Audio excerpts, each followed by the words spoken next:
The letter arrived on a Tuesday morning, thick, official, and heavy enough to feel dangerous in my hands. I almost tossed it aside, thinking it was just another HOA notice trying to look important. Then I saw the number, $1,247,500. That was the fine. According to the HOA president, I'd been violating their rules for years. The problem was simple. I never belonged to the HOA. I never signed a single covenant, and the land they claimed authority over had been in my family longer than the neighborhood itself. What they didn't know was this. While they were trying to fine me out of my home, they were standing on land they didn't legally control. And by the time this was over, the HOA wasn't the one enforcing rules anymore. The certified letter arrived on a Tuesday morning, thick, stiff, and pretending to be polite. I almost left it on the kitchen counter with the rest of the junk mail, the fake bank offers and political flyers that always seemed to know my name but nothing about my life. What made me stop was the return address, Pinecrest Meadows Homeowners Association. I hadn't dealt with them directly in months, not since the last courtesy notice taped to my mailbox like a public shaming note. I stood in my driveway, coffee mug in one hand, envelope in the other, and tore it open without much thought. By the time I finished the first paragraph, the mug slipped from my fingers and shattered against the concrete. I didn't even notice the sound. My eyes were stuck on a number that didn't make sense. $1,247,500. $1,247,500. According to the letter, signed by HOA President Linda Vasquez, I was in continuous violation of 17 separate covenants over the last 5 years. Each violation carried a $500 daily fine, accumulated, compounded, finalized. They weren't asking, they were notifying me. My hands were shaking as I kept reading. Unauthorized exterior paint color, unapproved landscaping modifications, excessive vehicle parking, improper storage of equipment, failure to maintain community aesthetic harmony. I lived on 3 acres at the very edge of Pinecrest Meadows, a small development of 12 homes built about 15 years ago. My house had been here since 1967, built by my grandfather when the nearest neighbor was a quarter-mile away and the word HOA didn't exist in anyone's vocabulary.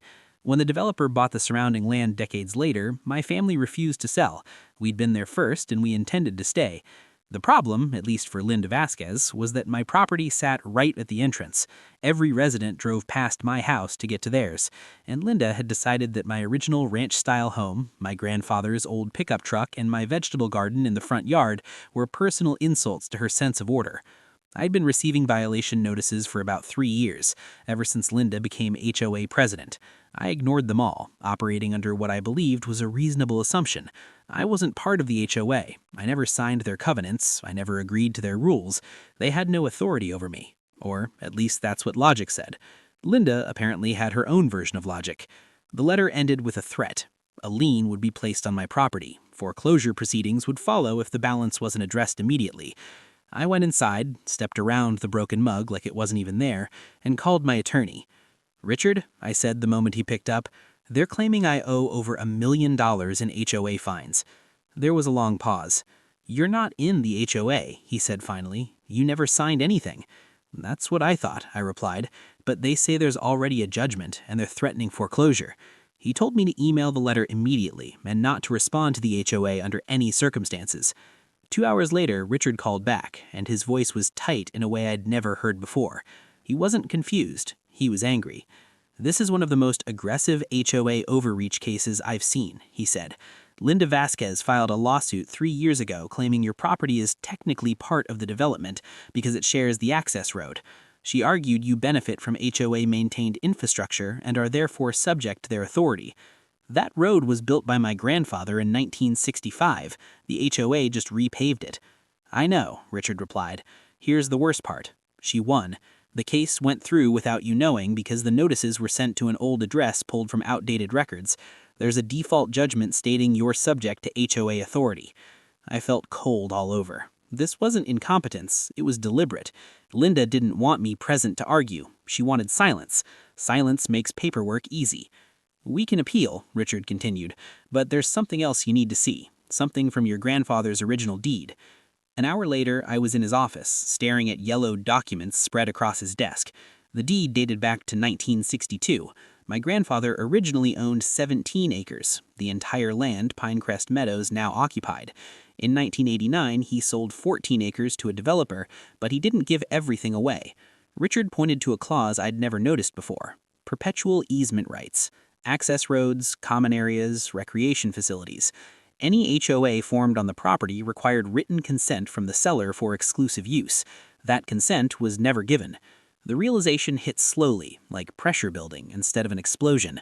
So, when Linda says I'm benefiting from their roads, I said quietly, she's got it backwards. Richard nodded. They've been benefiting from yours for 15 years. He leaned back and smiled, not kindly, but with the satisfaction of someone who just found leverage.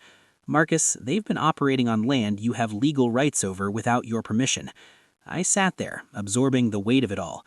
All the letters, all the fines, all the threats. Linda hadn't just overreached, she'd built her authority on land she didn't own. And the thing about people who rely on fake authority is that they panic when it's questioned. That's when they make mistakes, big ones. And Linda Vasquez had already made the biggest one of all. She'd put everything in writing. Richard didn't waste time. By Thursday morning, formal motions were filed to vacate the fraudulent judgment, and by Friday afternoon, a certified letter went out to every member of the Pinecrest Meadows HOA board, not just Linda, every single one of them. The letter laid everything out in precise, unemotional language: the original deed, the perpetual easement, the missing written consent, the fact that the HOA had been operating for years on land they did not legally control. It ended with a single paragraph that changed the balance of power completely. Effective immediately, I was revoking implied permission for the HOA to use access roads in common areas, unless specific conditions were met. I wasn't threatening, I was notifying. There's a difference, and lawyers know it well. The conditions were simple. All fines against me were to be dropped permanently. A formal written apology was required. Linda Vasquez was to resign as HOA president and step down from the board entirely. Until those conditions were met, I reserved the right to enforce my easement rights, including restricting access. When Richard read the draft to me, I asked the obvious question: can we actually do this? He didn't hesitate. Marcus, you could install gates tomorrow if you wanted to. Legally, they're the ones trespassing. That night, my phone started ringing. Unknown numbers, missed calls, voicemails left without messages. By Saturday morning, Linda called directly. She didn't start with yelling. That came later. She started with disbelief, the kind that people get when reality doesn't cooperate. "This letter is inappropriate," she said, her voice tight and controlled. "You're trying to intimidate the HOA." "No," I replied calmly. "I'm responding to intimidation." She accused me of extortion, of holding the community hostage, of abusing a technicality. I let her talk. When she paused to breathe, I said one sentence that shifted everything. "Linda, my grandfather built those roads. You never had permission to take control of them." Silence. Then anger. "We've maintained those roads for 15 years, she snapped. "And you've been maintaining your house for almost 60, I replied. "That didn't stop you from trying to fine me into foreclosure." Her voice rose. She said she'd have me arrested. I asked her for what, specifically. She hung up. Within hours, an emergency HOA meeting was announced. Mandatory attendance. Urgent community access issue. I wasn't invited by name, but I went anyway. The clubhouse sat on land covered by the same easement clause, which made the irony hard to ignore. I arrived early and sat in the back, unnoticed at first. Residents filtered in, confused, irritated, whispering. Linda stood at the front with the other board members, her posture stiff, jaw clenched. She opened the meeting by framing the situation as a hostile neighbor abusing legal loopholes. She talked about safety, about liability, about how irresponsible it was to threaten access roads. What she didn't mention was the lawsuit, or the fake address, or the $1 million fine. She didn't need to. Richard had already sent copies of everything to every homeowner. About 10 minutes into her speech, a man in the second row stood up holding a thick folder. "I'm a real estate attorney," he said. "I reviewed these documents. Mr. Williams is legally correct." The room shifted. Another woman stood. I've seen the violation notices you've been sending him. 17 violations for a vegetable garden, for parking his own truck. Someone else called out. You sued him without telling him. Linda tried to regain control, but control depends on trust, and hers was evaporating fast. I stood up then. I didn't raise my voice. I didn't insult anyone. I stated facts. That my family had owned the land long before the development, that I never agreed to HOA authority, that the fines were manufactured, that the judgment was obtained without my knowledge. The room erupted. People weren't just angry, they were scared, because if Linda could do this to me, she could do it to any of them. A vote was called. It wasn't close. Linda Vasquez was removed as HOA president effective immediately. The board voted to drop all fines against me and enter negotiations regarding formal easement rights. Linda didn't look at me as she gathered her things. She looked past me like someone whose reality had just collapsed and hadn't finished falling yet. But that wasn't the end. Richard's investigation continued, and it uncovered exactly what we suspected. Linda knowingly used an outdated address to prevent me from receiving court notices. Emails, internal HOA drafts, timing records. It was deliberate, a personal vendetta wrapped in official letterhead. She was sued individually for fraud, abuse of process, and intentional infliction of emotional distress.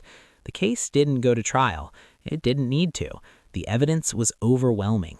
Linda settled. She paid damages, she resigned from the HOA completely, and within 3 months, she sold her house and left Pinecrest Meadows. No farewell, no apology, just gone. A week after she left, the new HOA president came to my house with a bottle of wine and a handwritten note. He apologized on behalf of the community. He admitted they'd trusted the wrong person. We talked on my porch while my grandfather's old pickup sat in the driveway, unchanged, exactly where it had always been. The HOA was restructured. Violation policies were rewritten. No more unilateral power. No more personal crusades disguised as governance. And as I watched the sun drop behind land my family had protected for generations, one thing was clear. Authority without legitimacy is just bullying. And bullies always underestimate what happens when someone finally checks the paperwork. By the time the emergency HOA meeting rolled around, the situation had already escaped Linda Vasquez's control. She just didn't know it yet. I arrived early and parked near the clubhouse, a squat beige building sitting squarely on land my grandfather had once cleared himself.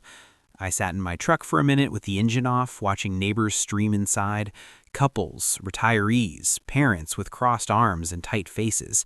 These were not people showing up to gossip. These were people who'd been told their way home might disappear.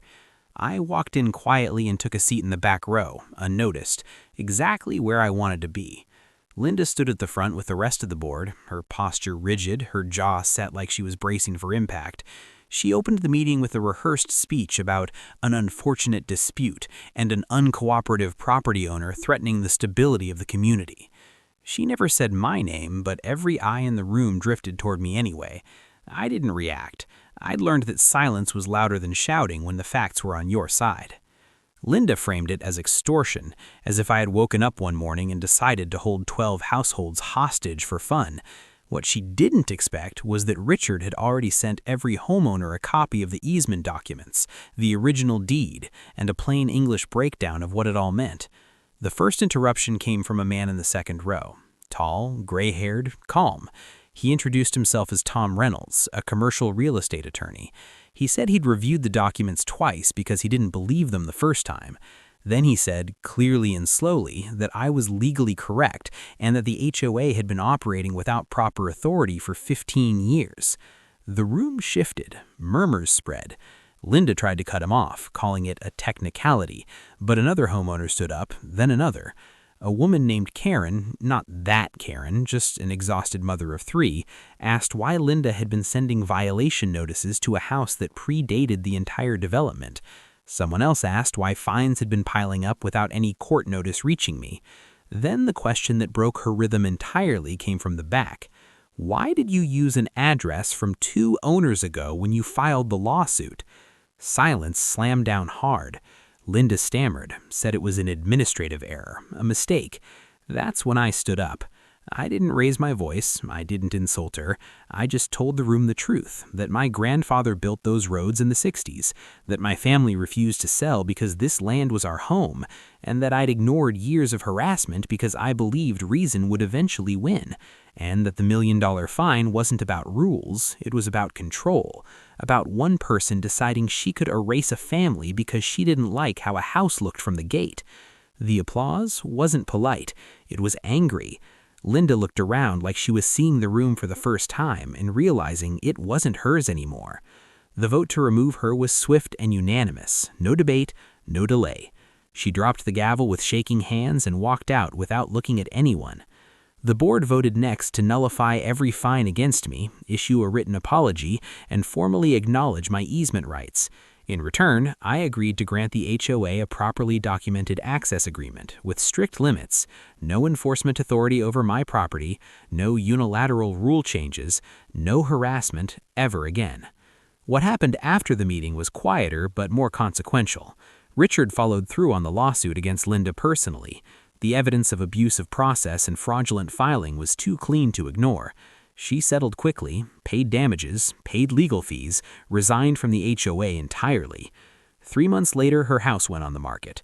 6 months after that, she was gone. I never saw her again. The new HOA president came by one evening with a bottle of bourbon and a handwritten apology from the board.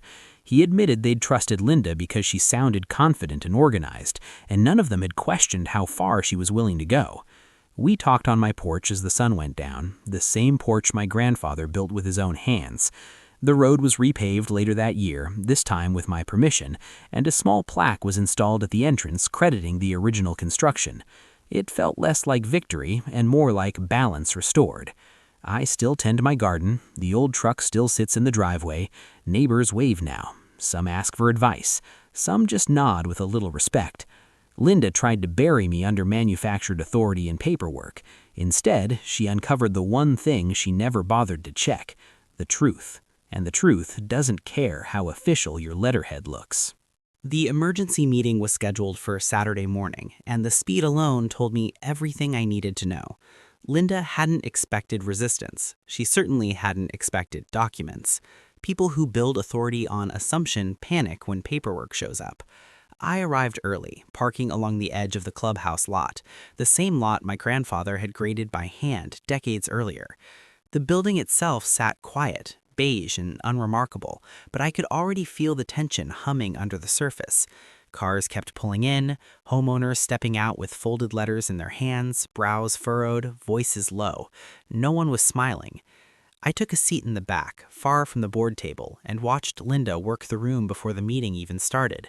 She moved fast, leaning in close to certain residents, whispering with urgency, gesturing toward me more than once. When our eyes met, she didn't look away. She smiled the way people do when they think confidence can still save them. I didn't return it. I didn't need to. The documents had already done the talking. When the meeting was called to order, Linda stood immediately. She didn't wait for introductions or formalities. She launched straight into her version of events, framing the situation as a sudden and reckless threat to the community. She used words like hostage, infrastructure risk, and bad faith actor. She never once mentioned easements. She never said my grandfather's name. She spoke fast, clearly hoping speed would outrun scrutiny. It didn't work. Halfway through her opening statement, a man in the third row raised his hand. He didn't wait to be acknowledged. "I'm a commercial real estate attorney," he said calmly, holding up the packet Richard had mailed out. "I reviewed these filings. The easement language is valid, recorded, and enforceable. This isn't a loophole. This is ownership." The room shifted. Chairs creaked. Someone else stood up, then another. One by one, residents began reading aloud pieces of the documentation Linda had hoped they wouldn't understand. She tried to interrupt, she tried to reframe, she tried to minimize, but every attempt only dug the hole deeper. A woman near the front asked why the lawsuit had been filed without notifying me. Another demanded to know why the address used didn't match county records. When someone said the word fraud, Linda's voice finally cracked. Not loud, not dramatic, just enough to give her away. That's when I stood up. I didn't raise my voice. I didn't accuse. I stated facts. I explained the history of the land, the sale, the easement, and the rights that had never been transferred.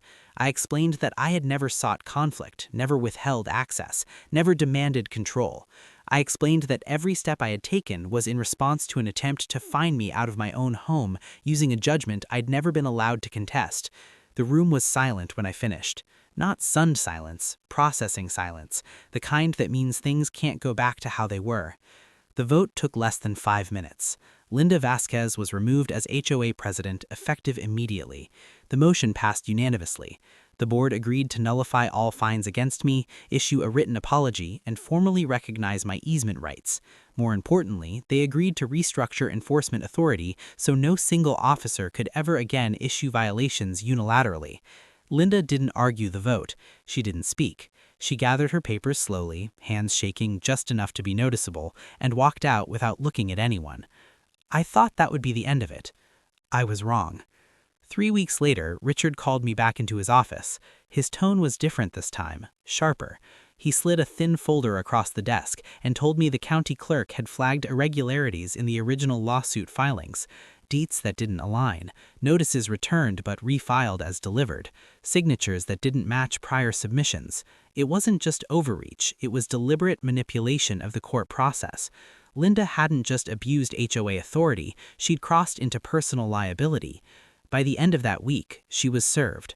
The lawsuit named her individually: abuse of process, fraud, intentional infliction of emotional distress. The HOA wasn't shielding her this time. They couldn't. Depositions followed, emails surfaced, internal drafts of violation notices that had never been sent because they didn't justify the fines she wanted, messages where she referred to my property as unfinished business and a problem that needs to be removed. Every layer peeled back revealed intent, not enforcement. Linda settled before trial. She paid damages, she paid fees, she resigned her board seat permanently. Within 3 months, her house went on the market. By the end of the year, she was gone from Pinecrest Meadows entirely. No farewell, no statement, just absence. The roads stayed open. The gates were never installed. Life returned to normal, slower and quieter than before. Neighbors waved again. Some apologized. Others brought produce from their own gardens, suddenly less afraid of having them visible. The HOA still existed, but it moved carefully now, respectfully, as it should have from the beginning. And every time I drive past the entrance sign, I see the small plaque they installed after everything was settled. It's easy to miss unless you know to look for it, but I do. It reads, Access Road established 1965. They finally remembered who was here first. Time has a way of settling things that anger never could. By the time spring rolled back into Pinecrest Meadows, the neighborhood barely resembled the pressure cooker it had been just months earlier. The lawns were still trimmed, the sidewalks still clean, but something invisible had lifted. People walked slower. Conversations lasted longer. Doors stayed open a little more often. Fear had quietly packed its bags and left. The HOA didn't dissolve, but it shrank in spirit. Meetings became shorter. Enforcement letters turned into actual conversations. Fines dropped dramatically, not because violations vanished, but because someone finally asked whether they mattered. The new board president, a retired engineer named Thomas Reed, stopped by my place one afternoon without a clipboard, without papers, just a handshake and an apology he didn't try to decorate. He said the board wanted to formally acknowledge the easement and record it clearly, so no one could ever pretend confusion again. I agreed. Not because I needed protection anymore, but because clarity keeps bad actors from finding shadows. They repaved the access road that summer. This time they asked. They showed me plans. They even asked whether my grandfather's original grading should be preserved near the bend where the oak trees lean in. Watching the machines work felt strange. That road had been part of my life since I was a kid, something I'd always known but never thought about owning. Now, ownership wasn't a weapon. It was a responsibility that finally sat where it belonged. Every so often, someone new moves into the neighborhood and asks why my property looks different, why there's a garden out front instead of decorative grass, why the house doesn't match the palette. I tell them the truth, that it was here first, that it's staying. Most of them nod, relieved, like they're glad something real survived the uniformity. A few even ask for gardening tips. As for Linda, I hear almost nothing. That's how you know it's over. No rumors, no updates, no angry emails forwarded by curious neighbors, just silence, the kind that follows exposure, not mystery. Whatever authority she thought she had dissolved the moment it had to answer to facts instead of assumptions. Power that relies on intimidation can't survive daylight. One evening, late summer, I sat on the porch with a beer and watched the sun drop behind the trees lining the road. Cars passed slowly, tires humming over asphalt my grandfather once poured with his own hands. There was no satisfaction in what happened to Linda, no victory rush, just a quiet certainty that something had been corrected. Not just for me, but for everyone who had been paying dues without questioning where authority actually came from. I didn't beat the HOA. I didn't conquer anything. I simply refused to disappear quietly when someone decided paperwork could replace consent. The $1 million fine that was supposed to erase me did the opposite. It forced the truth into the open, where it couldn't be ignored or bullied back into a drawer. Sometimes justice isn't dramatic. It doesn't come with speeches or applause. Sometimes it's just a road that stays open, a house that remains standing, and a neighborhood that learns the difference between rules and control. That was enough for me. People expect these stories to end with shouting or revenge. This one didn't. It ended quietly. The fines were gone, the lawsuit was erased, the HOA still existed, but it no longer ruled through fear. The roads stayed open, not because they had power, but because permission was finally respected. Linda disappeared from the neighborhood without ceremony, her authority evaporating the moment it was forced to face actual ownership and actual records. My house stayed exactly the same. Same paint, same garden, same old truck in the driveway. And every time I drive down that access road, I remember something simple. Authority only works when people believe in it. The moment facts replace fear, control collapses on its own.